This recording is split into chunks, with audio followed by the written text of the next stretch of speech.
Conversation about you growing up in first Brooklyn, but then Baltimore, and playing against much older, much bigger guys, and that mentality that you have to fight it when you got Pirtle or Zubats or whatever these big guys are. Is that a similar mindset? It is. We didn't have 7-footers in my neighborhood when we was coming up, so it's a little but like a 17-year-old when you were 10. A little different, man. Yeah. A little different. But playing against those guys, man, it's a lot. It's a lot of work. You gotta be smarter on what you do on your schemes and how you defend that and how you play that. You can't play it the same way every time down the court. So you got to try to use your smarts against 7-footers like that. Melo, we've to take kind of a bigger picture question. This team has been seemingly fighting uphill in games, fighting uphill all season, trying to capture like the right feeling, the right vibe. What's sort of the mental toll on a group that's always chasing as you guys are 60-plus games into this? Did you see it wearing on guys?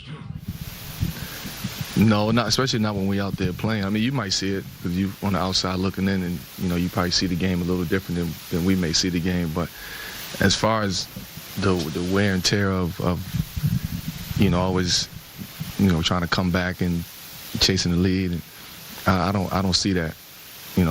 We wearing that, us wearing that, emotionally wearing that on our sleeve while we playing or in the locker room or anything like that. Melo, I asked Pop about you earlier in the year, considering your entire playing career. He's been on the sidelines, and in the most glowing of terms, he said he's been a pain in the ass in all the teams you've been on to deal with. Tonight,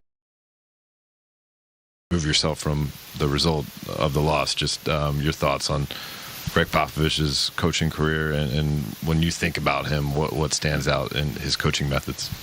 Well, one of the greatest. Let's just start with that. Someone who's studied the game, know the game, implemented a system that he wanted to, a style of play that he wanted to play from the very day that he stepped foot into the NBA.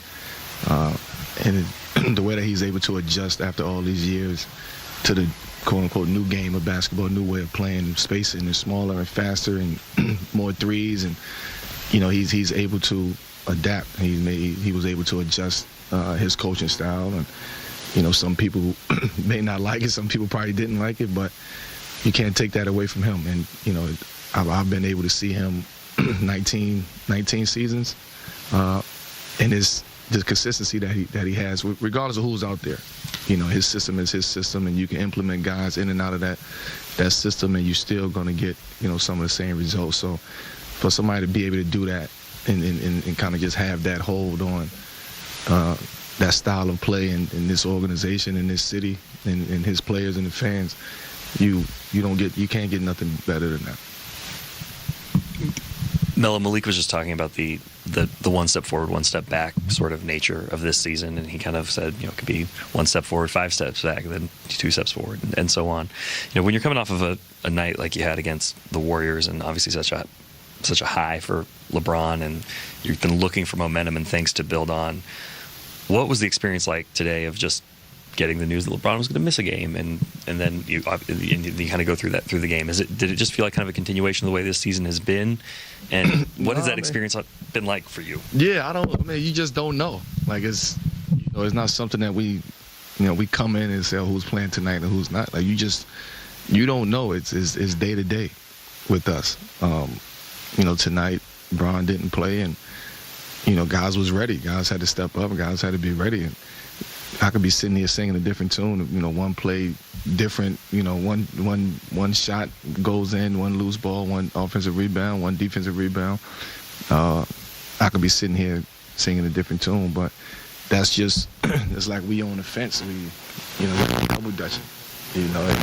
Again, you just don't know who's going to be in the lineup, and nobody.